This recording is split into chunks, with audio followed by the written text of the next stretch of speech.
This is culturally inappropriate. Bless up, bless up. It's your humble host, Big Truck. Hey, yo, shout out to my man, Maddest Fred Highlight Daily. Check this out. He got some things to say. I got some things to say.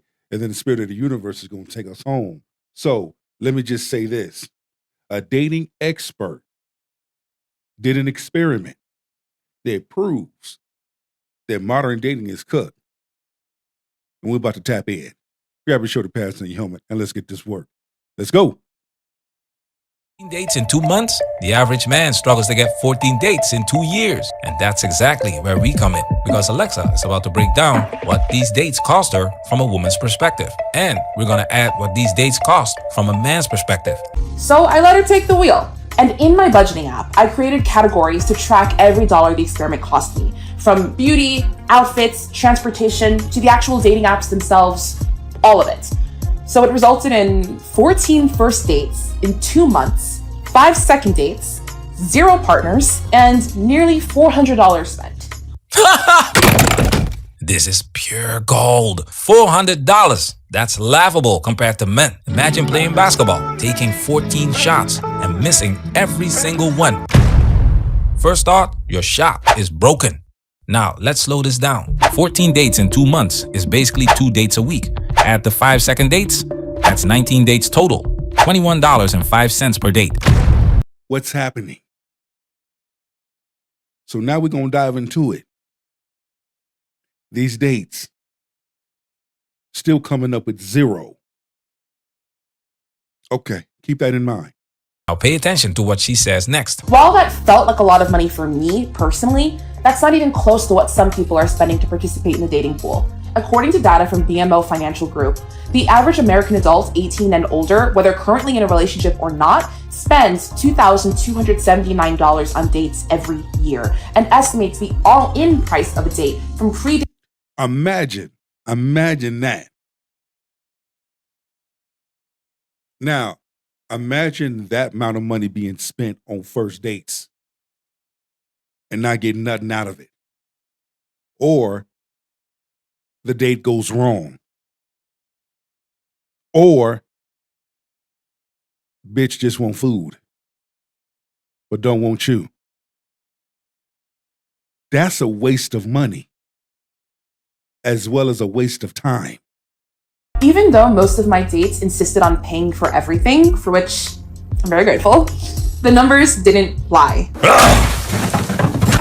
And you notice her facial micros and her body language when she said that. Whoa. In 2026, men are still paying for dates and women are just accepting that? Even though most of my dates insisted on paying for everything, for which I'm very grateful. See? What have we been saying about these dates? You should have been starting off with coffee dates. Because you don't even know if you're going to like the person. I mean, hell, it's already granted that the person don't like you. But the motherfucker like your damn pocketbook. And you still proceed to take a person out on a date and spend money on this individual. I'm sorry. Wouldn't fucking be me. I learned my lessons. Maybe a few of you men need to continue to fall in your heads before you get it and it makes sense to you. I don't mind taking a woman out on a date. You better know who the fuck you taking and you better know who you dealing with. Because you can take the wrong person out on a date and regret it. Where's the equality? Why aren't women insisting on splitting the bill? Because we all know they don't practice equality. They practice she-quality. Exactly. They talk all that big boy shit. But when it comes down to them doing their part, now they want to shift the goalposts. Now they want to run like a pup with their tail tucked. Nah, what's all that hardcore energy at then? Keep that same fucking energy now. So when it comes to a date, you spit that motherfucker. When it comes to certain bills, you spit that motherfucker. quality when it benefits her. Now, she's right about one thing. The numbers don't lie, but they're not detailed because we also know the average man spends over $15,000 more per year on dating and relationships. So let's recap. Men spend more money, get fewer dates, and still end up with 0 relationships. The foolishness. I mean, Hinge Plus is around $30 per month. Bumble Premium is around $40 per month. Raya already costing, but with the premium version is $50 per month. And her comes in at $15 per month. But What about Match.com? What about Black People Meet? What about Plenty of Fish? Folks spending these monies on these sites. Listen, it's like this. And I'm going to keep it a million with you. If you own some of these sites and, you want to get you some ass and you in a different state or you in a different city, town and whatever, and you're looking for a vibe, cool. Again, be honest with yourself and be honest with others. still, this is a lot. Dating apps are the masters at monetizing urgency, visibility, and the fear of being filtered out. Which is all the more scary when you learn that the global online dating market size was estimated at $9.65 billion in 2022, and is projected to reach $17.28 billion by 2030. You know what else is predicted for 2030? 45% of women between 25 and 44, single and childless. So what does this experiment really show? A woman can go on 14 dates in 2 months and still fail to secure a relationship. That's not opportunity, that's dysfunction. And many of these dynamics, they are just taking your money, gentlemen. Men. Again, this is what we're calling out the simps. Because you have a larger number of simp-ass men, simp lollipop men that gravitate to this too. They play their part. They have their hand in this too. You see? The dating sites, excuse me, dating sites is cool, whatever, how you want to look at it. Whatever your intentions is, that's on you. Okay? All I'm saying is use wisdom and discernment when it comes to dealing with an individual. Know who to talk to and know who not to talk to. Are the biggest spenders and the biggest losers in this dating market. Now we got to talk about the next cost, beauty and presentation. So let's be real. Even if you are deeply self-actualized, body neutral, and financially responsible, you are not about to show up to a date looking crazy. Over the course of the summer, I went through concealer. Shit, most of their asses do. I've seen a woman that showed up on the date wearing a motherfucking bonnet. I swear to beans not. And another one had on some fucking fluffy house shoes. I wanted to take them damn house shoes off and slap her in the damn mouth. Setting spray. I got braids for ease so I wouldn't have to do my hair every day. Edge controls, nails, perfume. Why is perfume so expensive when it doesn't even last? Oh my god, whatever. I mean, I think for beauty and all, I spent around $250 throughout the experience, and that's not even nearly as much as some of my friends who spend upwards of $500 a month. Here comes the classic argument when it comes to why women feel a man should pay for dates. Beauty and presentation. Check this out. If you invite me on a date, you're going to pay for it. Yeah. Sorry. We're taking the time to do our hair, get our makeup, get clothes. But think about it. That shit that you do every day. So what is the difference between something you're doing every day and going out on a date? Because I'm going to tell you, what she just said can fly with some men, but a man that knows his self-worth, a man that is masculine, a man that stands on business and sit on chrome, ain't going to buy that. Nice shoes, expensive purses, no. Say, well, if I'm giving you my time and emotional capacity, then I require monetary compensation. Risotto! And this right here is why dating is cooked. It's not that men don't want to spend money on women. Men love beautiful women. Women cook they self. They literally cook they self. They self-sabotage themselves.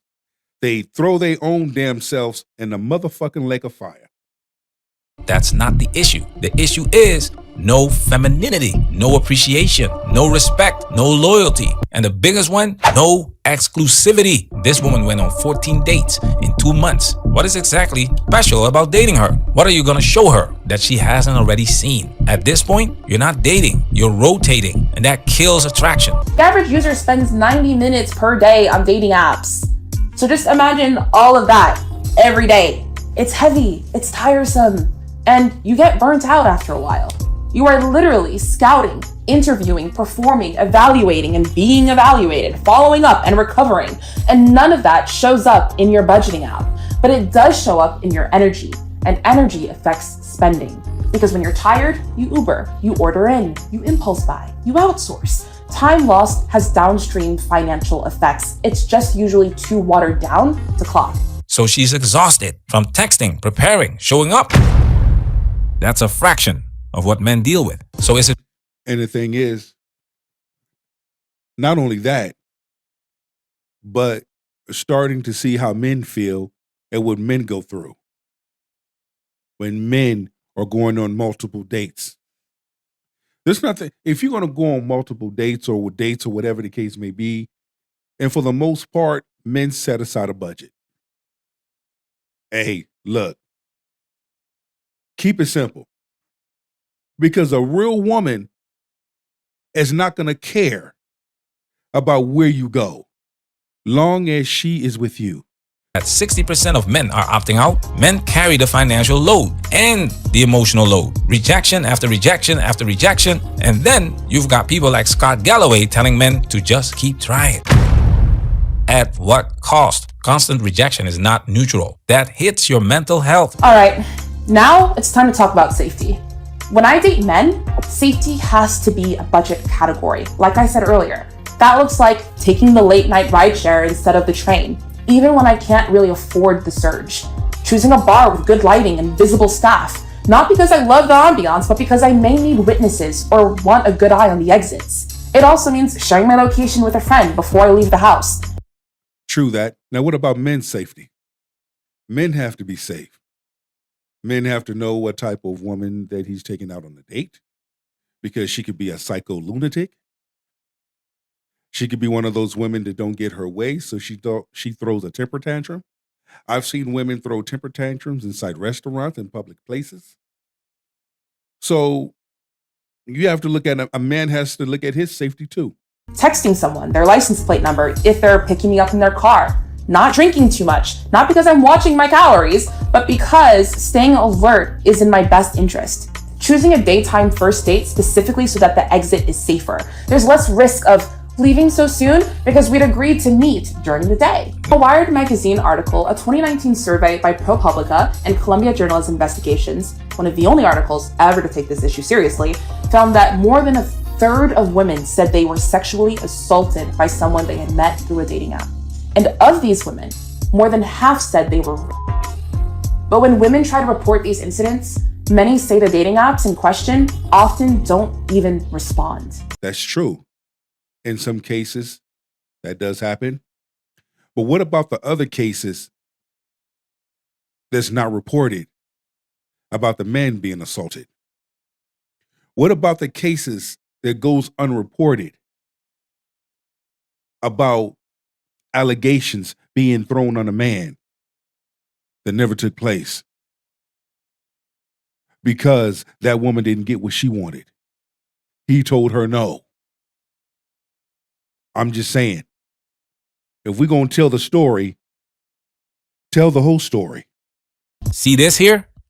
And then we add the Me Too era on top of that. Yes, some men deserved consequences, no question. But let's not pretend there weren't innocent men caught in that crossfire. Guilty until proven innocent. That changes behavior. Men stop approaching. And even when they do get a date, are they relaxed, comfortable, or calculating every move? Nora Vincent talked about this during her experiment. We met for dinner at a cheap Chinese place I knew.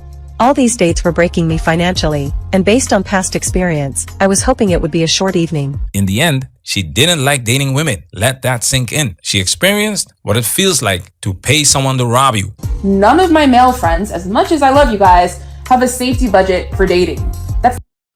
There are some men out there that do have a safety budget when it comes to dating.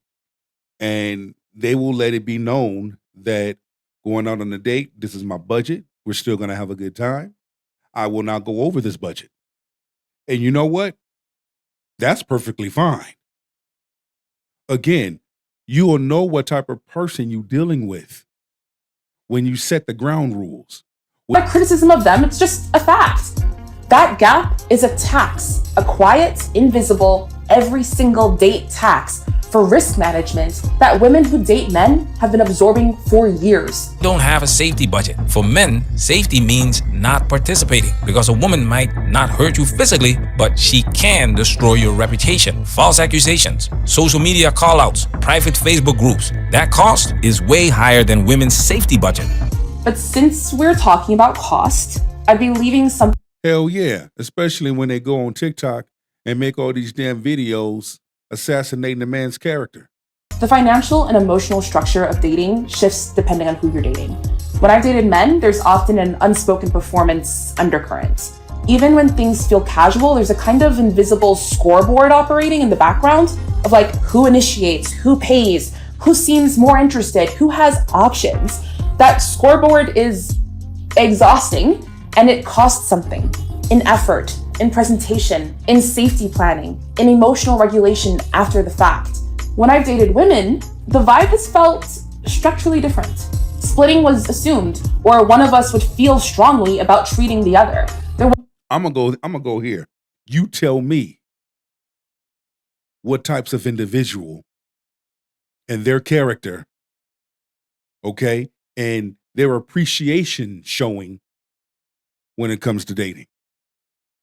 There wasn't that same ambient calculus of who owes what or who has the upper hand. The safety math was also different. I wasn't doing the same mental triage of, is this person safe? Which train is safest to take home? Do I need to stay alert? But a lot of time, a larger number of women do that shit to themselves by overthinking things and overdoing things.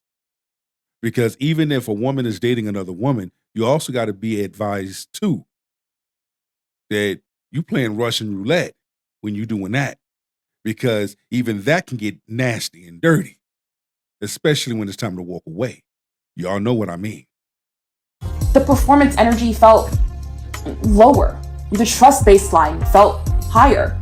That doesn't mean dating women is inherently cheaper or safer across the board. Emotionally, dating anyone carries risk. Keyword, difference. This is what they don't want to admit. Men and women are different. That's not hate, that's reality. And every time a woman runs one of these experiments, she ends up proving it. There is no equality in dating. Why doesn't she treat men the same way she treats women she dates? Because she can't. The dynamic is different. Women want things from men that they don't need from other women. And to get those things, they have to behave differently. That's the part. Exactly. And that's the part right there that most don't want to come to reality with. Most don't want to have a conversation because they get exposed, and it proves men right each and every time. If you are getting bare minimum, if you are literally getting low effort dates, if he's not giving you princess treatment, spoiling you, telling you how obsessed he is with you every single day, then you're doing something wrong. And now we arrive at the uncomfortable truth. Femininity for a lot of women today isn't natural. It's performative. It's a strategy. And it's becoming a lost art.